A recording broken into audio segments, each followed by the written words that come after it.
Vamos ao que interessa. Eu quero pedir para vocês abrirem a Bíblia de vocês aí em Lucas, capítulo 7. Todos acharam? Amém? Amém.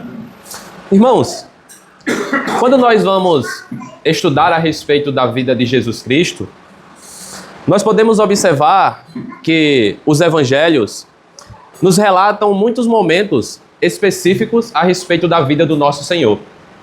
Por exemplo, os evangelhos nos relatam a respeito dos milagres que Cristo operou. Os evangelhos nos relatam a respeito das suas pregações. Os evangelhos também nos relatam a respeito dos seus diálogos com seus discípulos e também os seus diálogos, às vezes até mais calorosos, com os opositores da época. Os evangelhos também nos relatam a respeito dos últimos momentos da vida de Jesus Cristo. Os açoites por ele sofrido, a sua morte, a sua crucifixão e também a sua ressurreição. E hoje eu gostaria de tratar com vocês a respeito de dois momentos também específicos da vida de Cristo. No primeiro momento eu vou tratar com vocês de forma mais breve, mas no segundo momento nós vamos tratar de uma forma mais aprofundada. Mas ambos os momentos que serão aqui tratados, nós vamos observar que nos dois momentos é onde Cristo demonstra-se estar admirado com aquilo que ele estava presenciando. O primeiro momento foi quando o povo demonstrou a sua incredulidade a respeito de quem era Jesus e daquilo que ele realizava. Aí Cristo demonstrava-se estar admirado com a incredulidade do povo. Por exemplo, em Marcos, capítulo 6, não precisam vocês abrirem, mas nós temos o relato de quando Cristo entra em uma sinagoga, começa a pregar para os que ali estão, e aí o povo começa a fazer questionamentos por meio de perguntas a respeito de quem era Jesus e daquilo que ele realizava. Aí nós temos a seguinte informação a respeito de Cristo e dessas pessoas no versículo 6 do capítulo 6 de Marcos. Admirou-se da incredulidade deles. Ou seja, Cristo entrou na sinagoga, começou a pregar ali, o povo começou a demonstrar incredulidade a respeito de Cristo e daquilo que ele realizava. Aí o verso 6 vai dizer, admirou-se Jesus Cristo da incredulidade deles. O primeiro momento da admiração de Jesus Cristo é com a incredulidade de quem? Do povo. Mas hoje, em Lucas capítulo 7, o que nós vamos observar é algo totalmente oposto ao que foi mencionado aqui no primeiro momento. Se no primeiro momento é Cristo demonstrando-se estar admirado com a incredulidade do povo, em Lucas capítulo 7 nós vamos perceber que o motivo da admiração de Cristo não será a incredulidade de um povo ou de uma pessoa, mas o motivo da sua admiração, de Cristo demonstrar-se estar admirado com o que ele está presenciando, será a fé de um centurião. E nós vamos aqui perceber hoje, nós vamos procurar entender que tipo de fé foi essa que levou o nosso Senhor Jesus Cristo a demonstrar-se estar admirado. Que tipo de fé foi essa que levou Cristo a elogiá-la. E nós vamos observar esta fé em três momentos. Nós vamos observar que esta fé deste homem, vamos destacar aqui, três marcas desta fé. No primeiro momento, na primeira marca de fé do centurião, nós vamos perceber que a fé deste homem ela surgiu a partir do que ele ouviu falar a respeito da pessoa de Cristo. Nós vamos observar que a fé desse homem nasceu a partir apenas do que ele ouviu falar a respeito de Jesus Cristo. No segundo momento, na segunda marca de fé, nós vamos observar que ele vai renunciar, ele vai excluir qualquer confiança em si mesmo e nas suas obras para ele receber algo da parte de Cristo. E no terceiro e último momento, na terceira e última marca de fé deste homem, nós vamos observar que além dele reconhecer toda a autoridade de Jesus Cristo, ele não vai limitar a autoridade de Cristo independente das circunstâncias presentes. Vamos agora fazer uma leitura do relato, é um relato curto, do verso 1 até o 10. Logo em seguida a gente vai fazer uma oração e começar a abordagem da primeira marca de fé desse centurião. Acompanhe comigo, versículo 1. Tendo Jesus concluído todas as suas palavras dirigidas ao povo, entrou em Cafarnaum. E o servo de um centurião, a quem este muito estimava, estava doente, quase à morte. Tendo ouvido falar a respeito de Jesus, enviou-lhe alguns anciãos dos judeus, pedindo-lhe que viesse curar o seu servo. Estes, chegando-se a Jesus com instância, lhe suplicaram, dizendo: ele é digno de que lhe faças isto, porque é amigo do nosso povo e ele mesmo nos edificou a sinagoga. Então Jesus foi com eles. E já perto da casa, o centurião enviou-lhe amigos para lhe dizer: Senhor, não te incomodes, porque não sou digno de que entres em minha casa. Por isso, eu mesmo não me julguei digno de ir ter contigo. Porém, manda com uma palavra e o meu rapaz será curado. Porque também eu sou homem sujeito à autoridade e tenho soldados às minhas ordens. E digo a este: vai, e ele vai. Ao outro: vem, e ele vem. Ao meu servo: faze isto, e ele o faz. Ouvidas estas palavras, admirou-se Jesus dele. E voltando-se para o povo que o acompanhava, disse: afirmo-vos que nem mesmo em Israel achei fé como esta. E voltando-se para casa, os que foram enviados encontraram curado o servo. Oremos.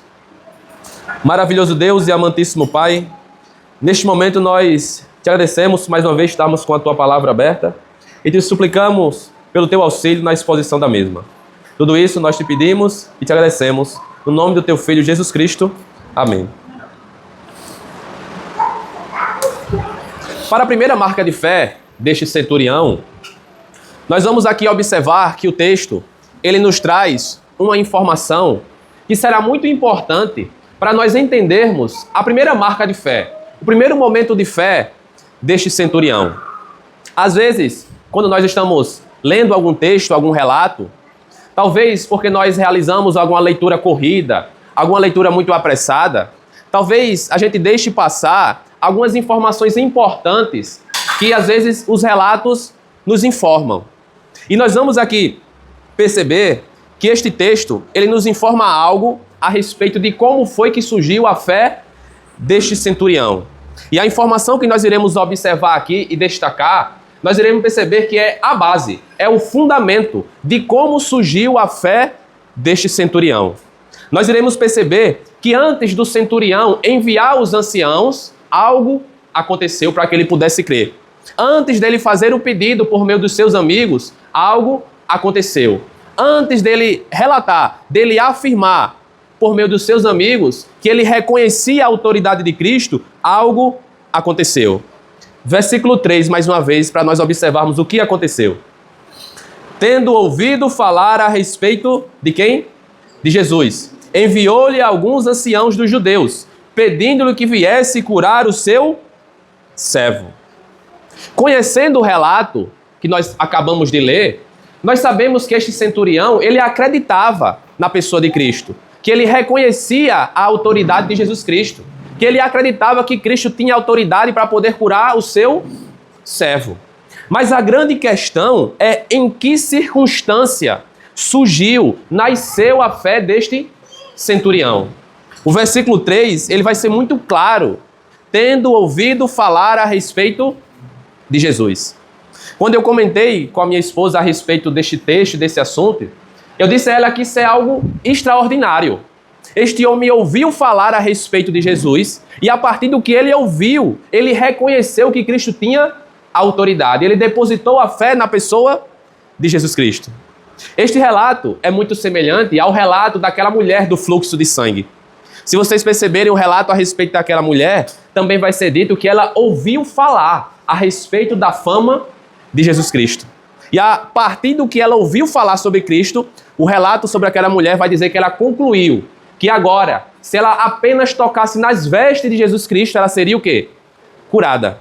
O centurião agora também, a sua fé surgiu, semelhante à mulher do fluxo de sangue, a partir do que eles ouviram falar a respeito de Cristo.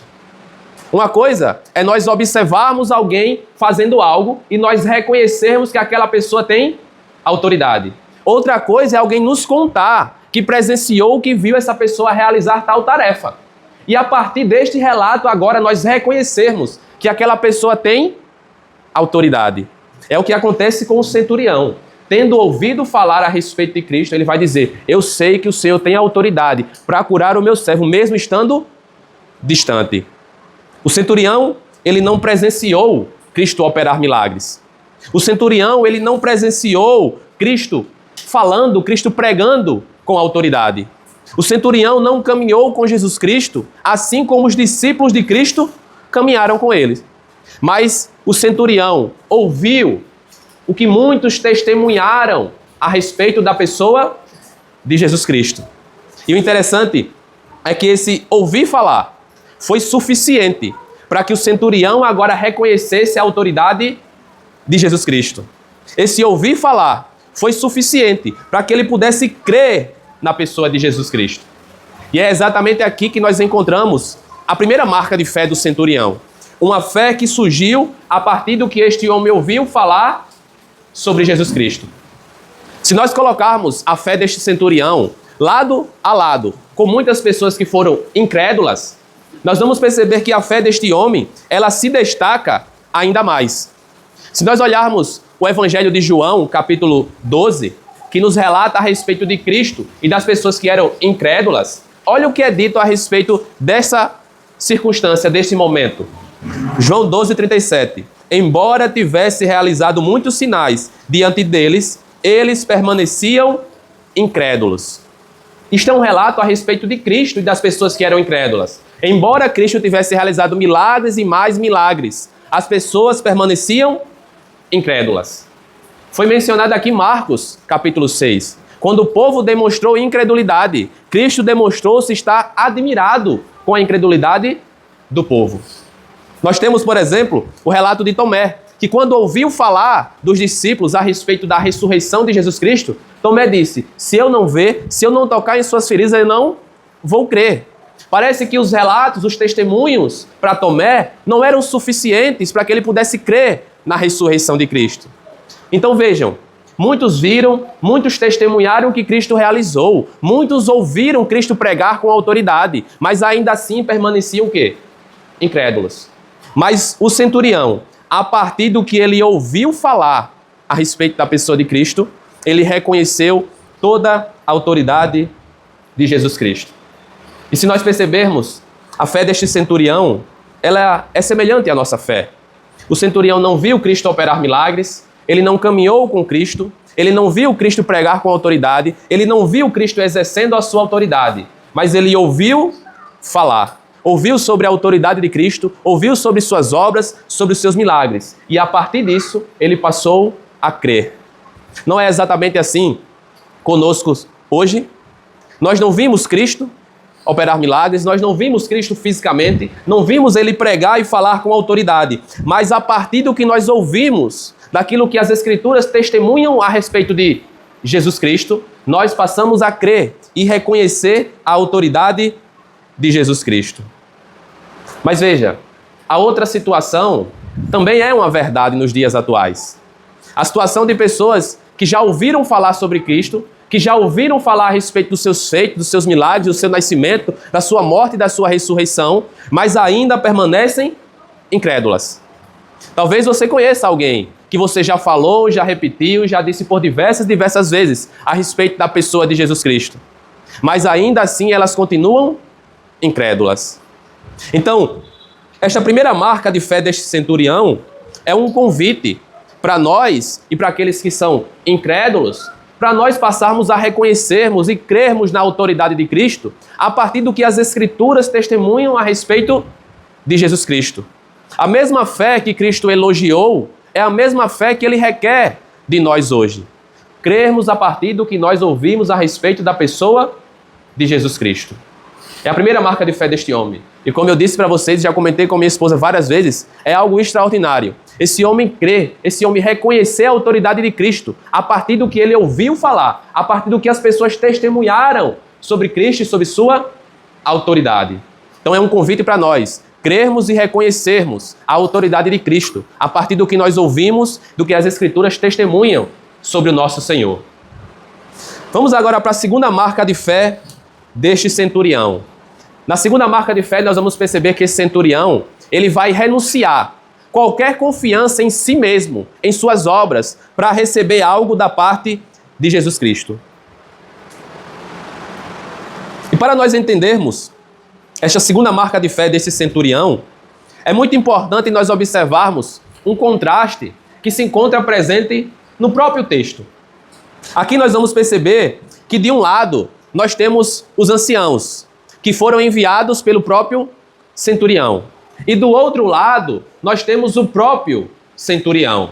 E nós vamos aqui perceber que o interessante é que ambos os lados, ambos os grupos, os anciãos e o centurião, enxergam a mesma situação de uma maneira completamente diferente.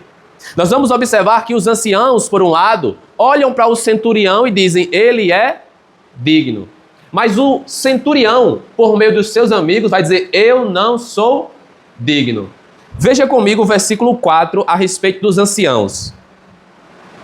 Estes, chegando-se a Jesus com instância, lhe suplicaram, dizendo, ele é digno de que lhe faças isto, porque é amigo do nosso povo e ele mesmo nos edificou a sinagoga. Os anciãos, quando se aproximam de Jesus Cristo, dizem que o centurião é digno de que Cristo vá curar o seu servo. E o interessante é que os anciãos ainda vão pontuar do porquê aquele centurião seria digno de receber de Cristo aquilo que ele estava pedindo. Porque ele é amigo do nosso povo e ele mesmo nos edificou uma sinagoga. Este é um lado, este é o primeiro grupo. Mas o segundo lado, que é o próprio centurião por meio dos seus amigos, nós vamos perceber que ele não se considera digno. Versículo 6 e o versículo 7, parte A. Então, Jesus foi com eles, e já perto da casa, o centurião enviou-lhe amigos para lhe dizer, Senhor, não te incomodes, porque não sou digno de que entres em minha casa. Por isso, eu mesmo não me julguei digno de ir ter contigo. O centurião agora, por meio dos seus amigos, vai dizer que ele não se considera digno, nem que Cristo desça até a sua casa, nem muito menos que ele suba até a presença de Jesus Cristo. Enquanto os anciãos olham para o centurião e olham para suas obras e concluem que aquele homem agora é digno de receber algo da parte de Jesus Cristo, o próprio centurião, ele por meio dos seus amigos, reconhece a sua indignidade diante de Cristo. Reconhece que ele não é digno nem sequer que Cristo desça até sua casa e nem que ele suba até a presença de Jesus Cristo. Enquanto o centurião pensa de uma maneira, os anciãos pensam de uma maneira completamente diferente. E veja só, talvez esse pensamento dos anciãos chegue até os seus ouvidos de forma estranha. Talvez você pense assim, rapaz, é uma tolice nós pensarmos que diante de Deus nós temos algum merecimento, alguma dignidade por conta daquilo que nós fazemos, ou por conta daquilo que nós realizamos, ou por conta daquilo que nós suportamos. Talvez você esteja pensando nisso. É tolice alguém pensar como os anciãos pensavam naquela época. Mas se você olhar com um pouco mais de carinho, um pouco mais de cuidado, você percebe que ainda hoje, o mesmo pensamento dos anciãos se encontra presente nos dias atuais. Infelizmente, nós ainda nos deparamos com pessoas que pensam como os anciãos pensavam, que diante de Deus elas adquirem algum merecimento por aquilo que elas realizam ou por aquilo que elas suportam. Existe uma frase que é muito dita e muito comum da gente ouvir hoje, talvez você já tenha ouvido, a frase que diz assim, eu faço o que posso e Deus me dá o que eu mereço. O problema com esta frase é que se ela for colocada lado a lado com a fé deste centurião, ou com o anúncio que esse centurião faz por meio dos seus amigos, a fé desse centurião segue um caminho totalmente oposto. Enquanto a frase vai dizer, eu faço o que posso e Deus me dá o que eu mereço, o centurião, em momento algum, ele fala a respeito de quê? De merecimento. De ser digno diante de Deus para receber o que ele está pedindo. São os anciãos que olham para suas obras, que olham para os seus feitos e dizem o quê? Ele é digno. Mas o próprio centurião vai dizer, eu não sou digno. Vocês percebem a diferença? Os anciãos falam em dignidade, para que esse centurião possa receber algo da parte de Cristo. Mas o próprio centurião fala em não ser digno, nem sequer que Cristo desça até sua casa, nem que ele suba até a presença de Jesus Cristo. Para vocês perceberem como ainda esse pensamento dos anciãos se encontra presente em nossos dias. Vou contar para vocês um relato que eu presenciei, que eu estava trabalhando certo dia de João Pessoa, em que o sol era aquele sol, Bruninho, escaldante. Estava eu trabalhando, levando o passageiro na moto, Giovanni. E em certo momento o passageiro chegou para mim e disse assim: rapaz, como é que você consegue trabalhar num sol tão quente desse? Eu disse: rapaz, necessidade, a gente tem que trabalhar para levar o pão, o sustento para dentro de casa. E em certo momento da conversa ele disse assim: para trabalhar no sol quente desse, tem que merecer ir para o céu. Tem que merecer a salvação por conta daquilo que você faz. Vocês percebem que essa frase revela justamente a mesma ideia que os anciãos tinham? A mesma ideia de que o indivíduo pode conquistar diante de Deus algum merecimento por aquilo que ele faz, por aquilo que ele realiza, ou até mesmo por aquilo que ele suporta. Este era o pensamento dos anciãos. Olhavam para o centurião e acreditavam que ele era digno por conta das suas obras, porque ele amava o povo e ele mesmo construiu uma sinagoga. Aqui a segunda marca de fé deste centurião. É uma fé que abandona a confiança em seus próprios méritos. É uma fé que abandona a confiança em si mesmo para receber algo da parte de Cristo. Esta segunda marca de fé do centurião nos convida a nos aproximarmos de Deus, não confiando em nossas obras, não confiando em nossos méritos, em nossos feitos ou naquilo que nós suportamos para recebermos algo da parte de Cristo. Essa segunda marca de fé nos convida a nos aproximarmos de Deus, confiando nos méritos, nas obras e naquilo que outro suportou por nós, Cristo Jesus. Amém? Amém. Vamos agora passar para a terceira e última marca de fé deste centurião. Agora nós vamos perceber que a fé deste homem, além de reconhecer toda a autoridade de Cristo, ela não vai limitar esta autoridade, independente das circunstâncias que estavam envolvidas. Leia comigo o versículo 7 e o versículo 8. Por isso, eu mesmo não me julguei digno de ir ter contigo. Porém, manda com uma palavra, e o meu rapaz será curado. Porque também eu sou homem sujeito à autoridade, e tenho soldados às minhas ordens. E digo a este, vai, e ele vai. E ao outro, vem, e ele vem. E ao meu servo, faze isto, e ele o faz. Este centurião agora, por meio dos seus amigos, vai começar a falar a respeito de autoridade. E ele vai dizer que sabe o que é autoridade. Primeiro, o centurião vai dizer que ele próprio está sujeito à autoridade. Que ele sabe o que é receber uma ordem e cumprir aquela ordem. Que ele sabe o que é dizer a alguém ir e essa pessoa obedecer. Que ele sabe o que é dizer a alguém vir e essa pessoa obedecer. Ele vai dizer que sabe o que é dizer ao seu servo, faça isto e ele fazer. Ele vai começar a falar de autoridade e um pouco antes ele vai reconhecer essa autoridade de Jesus Cristo. E além de reconhecer a autoridade de Cristo, ele não vai limitar esta autoridade por conta das circunstâncias que envolvem aquela situação. Porque pensem, o centurião, ele poderia reconhecer a autoridade de Cristo para curar o seu servo, mas se ele poderia exigir ou crer que Cristo precisaria descer para curar o seu servo, para colocar as mãos sobre o seu servo, para tocar no seu servo, para só depois a cura ser realizada. Ele poderia crer desta maneira, mas não é assim que o centurião crê. Não é assim que ele reconhece toda a autoridade de Cristo. O centurião, além de reconhecer a autoridade de Cristo para curar o seu servo, ele não vai limitar esta autoridade, independente das circunstâncias. E qual era a circunstância aqui envolvida? A sua indignidade e a sua distância, que Cristo estava do seu servo. O centurião aqui, ele vai crer que mesmo estando distante do seu servo, Cristo poderia realizar a cura. O centurião, ele vai crer que o médico dos médicos, mesmo estando muito longe do paciente, o centurião vai dizer, eu sei que o Senhor tem autoridade para curar o meu servo, mesmo estando distante. A circunstância aqui nós que conhecemos o milagre, sabemos que Cristo operou o milagre. E a circunstância que envolvia esse milagre era a distância entre Cristo e o servo do centurião, não impediu que Cristo realizasse o milagre. Vocês já perceberam que às vezes por conta das circunstâncias da vida, nós nos encontramos, como diz aquele ditado, de mãos atadas.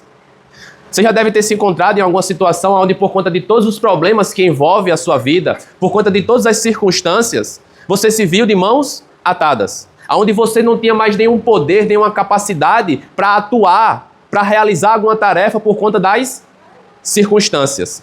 Perceba que isto não acontece com Jesus Cristo. As circunstâncias da vida, a distância que Cristo estava do servo do centurião, não impediu que Cristo realizasse um milagre. Vou trazer uma ilustração só para vocês entenderem melhor o que é não estar limitado ou estar limitado por conta das circunstâncias que envolvem a situação.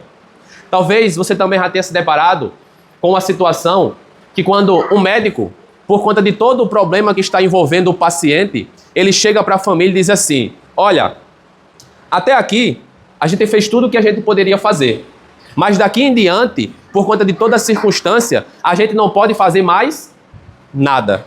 Perceba que nessa ilustração e nesse exemplo, os médicos e a sua equipe se encontram agora limitados por conta das circunstâncias. Às vezes porque a doença é muito grave, às vezes porque a doença chegou numa etapa, não tem mais nada que se possa fazer. Mas isto com Cristo não se aplica. As circunstâncias não limitam Cristo de exercer a sua autoridade. E parece que esse centurião reconhecia e entendia isso muito bem. Porque o centurião aqui não vai limitar a atuação de Jesus Cristo, a atuação da sua autoridade, independente das circunstâncias, independente da distância que Cristo estivesse do seu servo. Agora, vocês já perceberam que às vezes nós agimos de forma contrária à fé deste centurião? Já perceberam que às vezes por conta das circunstâncias que envolvem a nossa vida, infelizmente, nós limitamos ou acreditamos que Cristo está limitado por conta das circunstâncias da vida? Às vezes por conta dos problemas que está ao nosso redor, às vezes porque nós não encontramos solução para os nossos problemas, às vezes quando uma doença bate à nossa porta, às vezes quando a situação financeira é muito difícil, parece que nós agora passamos a pensar, passamos a agir e passamos a falar como se nós servíssemos a um Senhor que está limitado por conta das circunstâncias. Você já percebeu que às vezes, talvez quando uma doença chega até nós, talvez quando a doença chega até um ente querido, até um irmão em Cristo, parece que nós pensamos, agimos e falamos como se nós servíssemos a um Senhor que se encontra limitado por conta da gravidade da doença e por conta da circunstância, agora ele não pode exercer a sua autoridade para realizar aquela cura.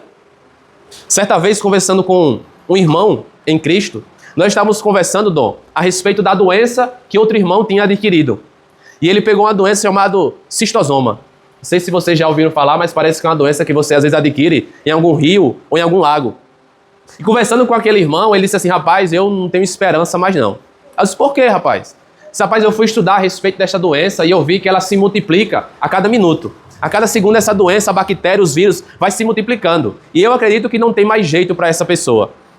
Vocês percebem que essa fala revela a ideia de que por conta das circunstâncias, por conta da gravidade da doença, parece que agora Deus, Cristo, está limitado a exercer a sua autoridade de cura?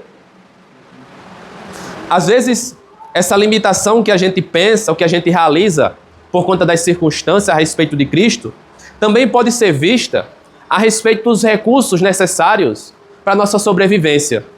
Não sei se você já se pegou, por exemplo, em algum momento da vida, aperreado, desesperado, louco para encontrar uma solução de onde é que ia sair a providência do seu sustento.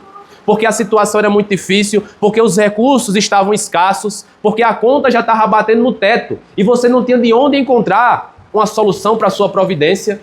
E aí parece, por conta de toda a circunstância envolvida, parece que agora nós pensamos, nós agimos e falamos como se nós servíssemos a um Senhor que está limitado por conta das circunstâncias a providenciar os recursos para a nossa sobrevivência. Às vezes, isso também pode acontecer quando nós nos deparamos com alguém que se encontra em uma vida muito miserável. Alguém que se encontra, como a gente costuma dizer, uma vida completamente desorganizada.